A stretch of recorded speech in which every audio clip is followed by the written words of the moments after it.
চলো আজ বানিয়ে ফেলা যাক স্টাফড ম্যাঙ্গো কুলফি। এইভাবে গোটা আমের মধ্যে কুলফিটা খেতে কিন্তু দারুণ লাগে। তার জন্য একটা কড়াইতে কয়েকটা কাজু বাদাম, আমন্ড বাদাম, দুটো এলাচ শুকনো খোলায় ভেজে গুঁড়ো করে নেব। এবার একটা মিক্সিং জারে টুকরো করে রাখা আমের পাল্প ও পরিমাণ মতো চিনি দিয়ে ভালো করে পেস্ট করে নেব। এবার কড়াইতে আমের পেস্টটা ঢেলে দেব।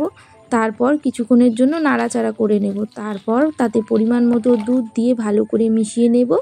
এবার তাতে গুঁড়ো করে রাখা বাদাম ও এলাচ গুঁড়োটা দিয়ে দেব। দিয়ে আবারও সব কিছু ভালো করে মিশিয়ে আমক্ষীরটাকে ঠান্ডা করতে দেব। এখানে আমি দুটো বড় সাইজের আম নিয়েছি। প্রথমে আমের মুখের দিকটা কেটে নেব, তারপর ছুরি দিয়ে আটির চারপাশটা গোল করে কেটে নেব। তারপর চামচ দিয়ে আটিটাকে বার করে নিতে হবে। একইভাবে দুটো আমেরও আটি বার করে নিতে হবে। তারপর আমের ভিতরে আমক্ষীরটা ভরে দেব আর ওপর থেকে আমন্ড বাদাম কুচি দিয়ে আমের মুখের দিকের অংশটা দিয়ে চাপা দিয়ে ফ্রিজে সারা রাতের জন্য জমতে দেব।